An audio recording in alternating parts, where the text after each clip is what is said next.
Hi everyone, welcome to another episode of Monroe Live. Today we're going to be looking at the rolling chassis or skateboard of the Rivian R1T. Today with me is Scott Hildreth. So I actually report to Scott Hildreth.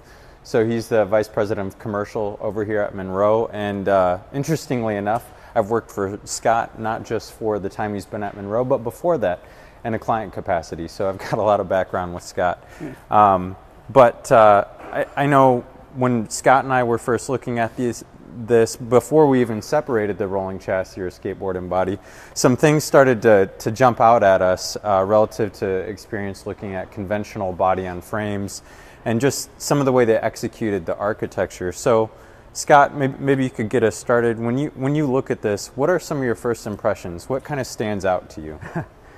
Well, certainly the first thing that jumps out is kind of, the overall skateboard concept, right? And they really have taken it at its word, right? So here you got what would look like, I think, a pretty typical sort of frame for a pickup truck when you just first glance at it, right? But you notice here we got some things that are kind of missing, right? So in a normal pickup truck, you tend to have kind of what's called a ladder frame. So you look here and we have this big open space here. So they've done I'll say something really interesting here. They've kind of opened it up. We don't have the cross members, right? So kind of the result of that is you're going to lose a lot of, I'll say, especially some of your torsional rigidity that you would normally have in the frame.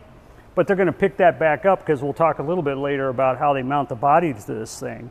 But what it's really allowed them to do is we took some measurements. We were looking at this the other day, and we kind of noticed that the spacing looked really wide compared to what we would see in a normal light-duty pickup truck. And Jordan went off and he took some measurements, and essentially what we were able to see is that inside of frame rail to inside of frame rail, we're about 9 inches wider on the Rivian than what we see on, I'll say, a normal light-duty pickup truck. Several of us have trucks, and we kind of went out there and took some measurements. And so, that's a huge amount of packaging space for them in terms of packaging that battery pack. And like I said, without the cross members, you sort of have this big uninterrupted space. So they're able to really, do the 2-layer kind of module pack without any impingement from any kind of structure from the frame itself. Yeah, it's kind of impressive, and furthermore, not just did they gain more space, they gained more space on a narrower application. So roughly, as Scott mentioned, they gained about 9 inches in the center, but bear in mind, that's with the sill-to-sill measurement. So on the body structure, I measured from the outboard side of the sill, or the nearest point that you would touch as the customer getting into the vehicle, side to side, and the Rivian is roughly 5 inches or 125 millimeters narrower, and yet as far as the functional package for the battery pack, they gained 9 inches or 225 millimeters. So that's, in terms of packaging, like Scott would probably be the first one to tell you, everything's a compromise, and to garner that much space on a vehicle, an 8-inch, 1 inch is a big deal, 25 millimeters, let alone 9. So that's pretty massive. And frankly, to me, when I look at this, I had a lot of questions, still do, but I had a lot of questions when I started looking at this. Like, it seemed as though they were losing out on a lot of efficiencies by having a separate frame that's not isolated to the body. And I believe a lot of that is still true. But if I were to say, well, what are the pros of that? I think the battery package and some of the packaging space in here is one of the pros.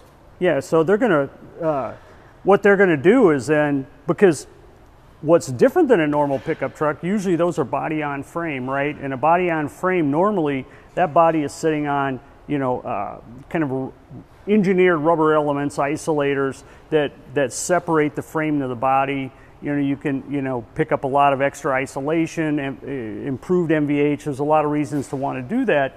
Now, Rivian's chosen not to do that. So they've essentially taken that body in white and they hard mount it right here. Now, you lose some of that isolation, but what they pick up is all of the structural rigidity from that body is now essentially just planted right here and bolted right onto the frame. That's what helps them get rid of all this stuff here in the middle.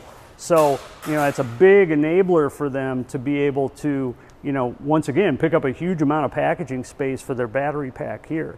Well, and I think some of the, you know, some of the inefficiencies of doing this and not having those isolators is the way that they mount it must be, I'll say, more intensive, right? And so that means more fasteners per unit length because the hard elements, right, the body and the frame are so much closer together.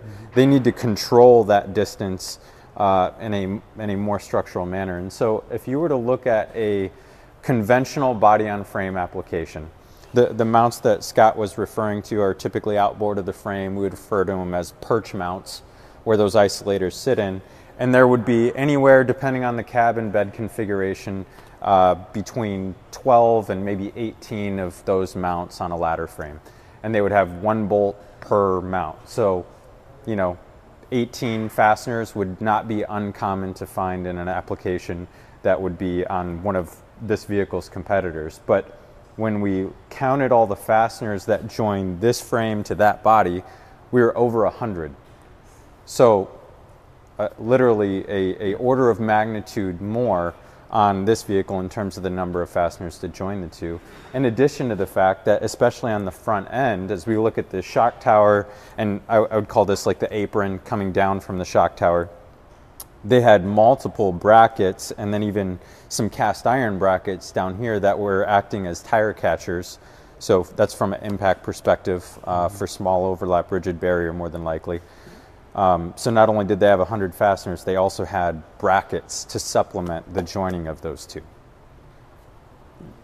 Well, and you can see in some of the places, you know, they've applied, and I don't know what it is, some kind of a compound that's got to be like an anti-itch, right? So if you're mounting a metal body right on top of this metal frame, you certainly don't want to get any creaking, but you can see places where it's had difficulty wetting out, but that wouldn't be a surprise, right? In terms of trying to, you know, build a, let's just call it a flat body to a flat frame and get everything to align would be kind of difficult in this instance.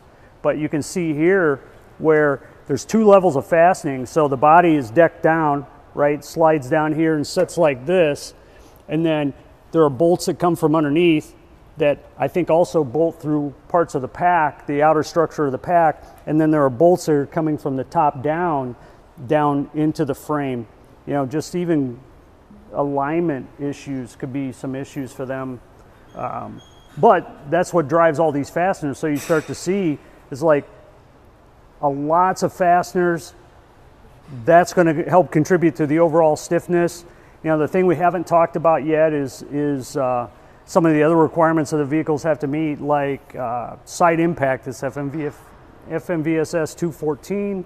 You know, there's 2 different scenarios there. There's a movable, deformable barrier that hits the vehicle, and then there's another one. It's a 10-inch diameter rigid pole that impacts the vehicle impacts the pole in that test, right? So by giving up this structure in here, like we talked about, you're giving away some of that energy absorption and be able to transfer that load across the vehicle.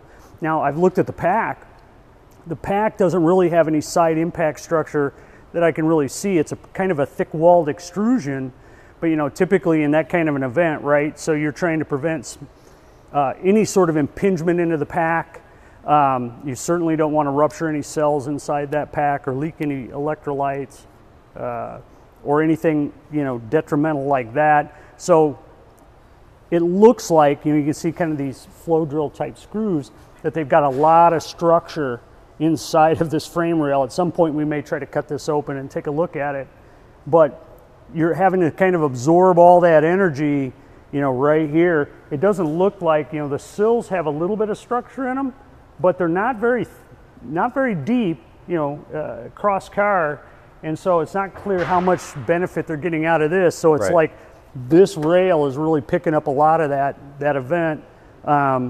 Well, and so I think additionally, right, on the body, they had to add some cross members on the top side of the cabin that, in theory, right, on a conventional body and frame where you do have those cross members, you may be able to reduce the size of or not have at all, potentially, some of the cross members there. You still need to manage the seat pull, right, like how you attach the seats. Those need to be structural attachments, but you know, again, nothing's without a compromise here. Yeah, there's a pretty substantial extruded aluminum cross member that goes between the B pillars. That's also part of managing the energy from that kind of an event. So it's kind of interesting to see how they've done it. You know, the other things just kind of we've noticed in passing, just looking at this, right? So it's like they've taken sort of a belt and suspenders kind of approach. You know, you look at all of the joints in the frame, and everything you see is like MIG welded continuously. You know, that's a little odd, right? You know, in a normal truck frame, it's not abnormal to see that kind of welding, but typically you would try to design it and you would sort of stitch it in. You want to be efficient. This thing has got meters of continuous MIG weld in it that's extremely expensive and very time consuming to produce. So, you know, maybe being a new vehicle manufacturer, you go in, you kind of overkill it, right? Over design it. And then over time, you want to pull some of that out, and you look for those kinds of efficiencies as you go forward. But, you know, just the amount of that kind of welding, and we've got a fairly early truck, I think, but even, you know, obviously there's a lot of hand welding in this. You can see some of the quality is, you know, not certainly what you'd necessarily see in robotic welding. But yeah, I would even, if I were to put my more critical hat on and I were looking at these welds, I would say a lot of these welds are frankly quite poor, and to the point where you're seeing in some cases there are beads on top of existing beads where it appears that you know, they had a bad run on a bead, yeah, right, as Scott mentioned, probably manual, and they had to go back and retouch it to ensure that they're getting some structural fidelity with that weld. But yeah, the welds are a little rough in some areas, right? You're seeing, I don't know if it's easy to pick up on the camera, but there's weld splatter all over the place, and some of the beads are not nearly as consistent as you would like to see, and again, quite a bit of respotting. Some of that could be just trying to work out an early build, and some of that is for sure by nature of doing it manually versus robotic, but right, it seems to be an area that they may be struggling in currently. Yeah, and hearing, you know, a lot about, you know, them trying to kind of ramp up to a higher build rate. Certainly this type of a process could totally slow you down, right? Regardless of how well you can build the body in the body shop, you know, if you're having trouble getting frames and supplies of these frames, you know, that could be a limiting factor for them. But, you know, I would assume over time they're going to get, you know, better at this, or either automate the process and probably look to make it more efficient and kind of stitch weld this and, you know, take some of this process out of it. But yeah, it's interesting. We talk about ramping up production. Your line is only as efficient as your slowest collective station, even if you have 3 parallel stations or what have you. So the number of units, maybe let's say hypothetically the frame were the slowest station, the vehicle can only be produced at a maximum rate of whatever that slowest station is running. So as Scott mentioned, if this is running slow, that means your entire production of the vehicle is running slow, right? Yeah, so when we talk about decking, right, so bringing this whole weldment and assembly to the body structure, you know, when we're talking about all of the fasteners, I can't, you know, when we look at like GD&T or PLP, primary locating points on vehicles, and how to nest all of that, the difficulty and the preciseness that you must maintain as you introduce more and more points and more fasteners, not just on a single plane, but on multiple planes throughout multiple weldments all coming together. There's this thing called stack up, if you're familiar with it, and every additional panel or process or plane or what have you is increasing the amount of stack up. So when you weld one panel to another panel, there's a tolerance. This panel must not be off or offset from the other panel or within whatever dimensional constraints you would have put on it. So GD&T is going to control what those requirements are, and that grows significantly as you start to bring multiple welded assemblies to multiple welded assemblies. So all to say, when they go to deck this, I imagine that this is going to be very difficult to manage at a higher volume, right? Because as you go quicker, all of these welds, everything that you're seeing in here, especially some of these longer manually welded beads, they introduce deflection, like warping in the part. Because this is going to be really hot, this is going to be closer to an ambient temperature, and the material is going to deform across the entire length of this thing. So your fixturing has to be on point, and how you kind of manage all of that.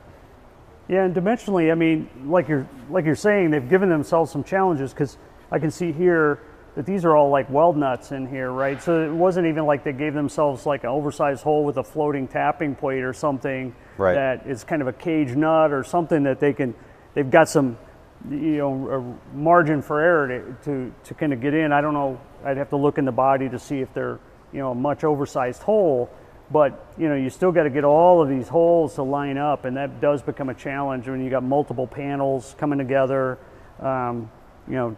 Down here, probably not much of a problem. You can see these are really oversized holes, but up along here could be a bit of a challenge for them. Right, and then they're mounting a battery pack to this, and then they're coming in from the top side and mounting fasteners through the floor to the battery pack, which I believe are oversized holes. But I think you're probably getting the point, right? Having this many fasteners and these large of monuments coming together is quite a challenge. Yeah. Now, I will say, when we were looking at some of these lines from an underbody review perspective, initially when I saw them, it was intuitive to me that these are separate. So, body mounted, and then the skateboard gets decked up to it or something of that nature. But then upon starting to tear the vehicle down, we saw that the lines are actually PIA, or part in assembly, with the whole skateboard. And one of the enablers to do that, so we've got the hydraulic lines, and I believe these are some of the brake lines, because this is air over here. They actually used a dual-sided adhesive tape. So as the vehicle gets decked, these tape patches, which are on the back side of these clips holding these two line assemblies together, that's essentially getting sandwiched in between the battery pack in this location and the underside of the cab. And didn't they give themselves a little provision on the bottom to kind of take up some of the compression? Yeah, so they've got a rubber section. It looks like a dual shot clip, and so as it goes into compression, they're expecting this to sandwich a little bit to keep this thing, as Scott had mentioned the term itch, to keep the relative motion. Yeah, and you want to make sure you force that up onto the body. Now that's unique. I've never seen anything like that, and essentially, as long as they're not rattling, they're trapped in there. They're not going to go anywhere. Right. But you want to make sure that they're not going to be moving around. You don't want any touch rub kind of problems, any kind of things like that over the life of the truck. But and I think overall, when we look at some of the lines, their clearances for things are very, very tight. So, like, looking at these hydraulic lines, you might say, oh, well, they're steel or aluminum, so they're not going to move too much. Well, these will definitely move, right? Especially in like durability cycles. There will be some motion here, maybe not a lot, but the distances from these lines to these rail sections is very, very minimal. And in working with a lot of other OEM clients, typically that would be a no-no. Typically there's a minimum clearance for static and for dynamic components, depending on their environment. And I would say that a lot of their lines and the way that things are being routed would probably violate some of the, I'll say, best practices that we've seen in the industry. Yeah, typically. And I know that section of line right there was one when the body was still on it. From underneath, we noted how close the body was to those lines as well. That wouldn't be a normal, probably best practice. You're not going to have a lot of movement there because there's nothing isolated here, right? It's But still, it was minimal clearance. It was just millimeters of clearance. Yeah, so overall, interesting strategy. You know, just seeing how they package everything up, right? It's always more visually telling when you separate the two to see what truly is part of this subassembly and what's not. You know, they've got clearly some challenges and hurdles that they're trying to overcome, but I would say I'm happy to see the quick analysis, right? So kind of a quick down and dirty analysis of the battery packaging space, seeing how they accommodated some of that by nature of not having perch mounts, which is enabled by having a hard mounted skateboard or rolling chassis to body. It's encouraging to see, right? It tells us that there was some more thought that went into garnering some extra space. That battery packaging space is paramount as we're trying to extend and expand the envelope of range seemingly indefinitely here. And so really happy to see that. But I'd be very interested to see what sort of changes they make in the near future as they try and ramp up production and kind of control some of those quality issues. So you got a lot of load going up into the spring tower here. This is bolted to the body. But if this is intended to take up some of that kind of movement? Yeah, it seems, I see kind of what you're saying, Chad. It seems like it's almost a little bit, actually quite a bit lower than what you would expect to see. So to me, when I see this, especially because it's bonded, right? These, it looks like they're cast brackets here are bonded with this like, actually it's more like an anti-itch versus a structural adhesive, but they've got fasteners mounted to the inboard side of that. To me, it's serving multiple functions. When you serve multiple functions, you may not do each one of those perfectly, but I think it's probably taken some of the suspension load, right? So if you go over a bump, you're gonna observe a pretty substantial load coming upward into the shock tower, right? And when both of these come up, there needs to be a reaction structure. So this cross car is gonna manage some of those loads coming inboard, but ideally, this would be right at the top, right? If you look at some race car applications or even off-road applications like razors, you'll see that they've got strut braces actually extending diagonally upward from a shock tower so as to more efficiently manage that energy. Whereas here they're going lower on the shock tower and trying to absorb it from the inboard side. Yeah, if you kind of look at where the control arm, upper control arm attaches in there, and then kind of the alignment to this bracket, you see they're pretty well aligned, but the curious thing to me is sort of this discontinuity right here. I'm trying to understand, and this is not a very big bolt, so, you know, be interesting to talk to them and kind of pick their brain about a few of these things, understand what that component, because this is a fairly substantial bracket here on both sides. Yeah, it does almost lead you to believe that the bracket on the outboard side has much more energy taking or load taking capacity than the cross member itself, and certainly than the fasteners. Exactly. Right. Yeah. Yeah, on this vehicle, I'm really excited to start tearing apart some of these sections, see what they actually use these flow drilled screws for in this reinforced section that we had talked about. But I think overall, a lot of these things are sort of just making me go, huh, that's interesting, right? And I think until we tear some of these down even a little bit further, I'll probably still have a few questions. Absolutely. Yeah. Well, I think as we start tearing down some of these subassemblies a little bit further, we're going to get into the EDMs, look at how the motors are integrated. Certainly we'll talk about the hydraulic roll control system and how they're able to mitigate that sway bar, the packaging of those components, and what total number of components they use to execute that. So stay tuned for our videos coming soon. Thanks for joining us, and we'll see you in the next video. Thank you.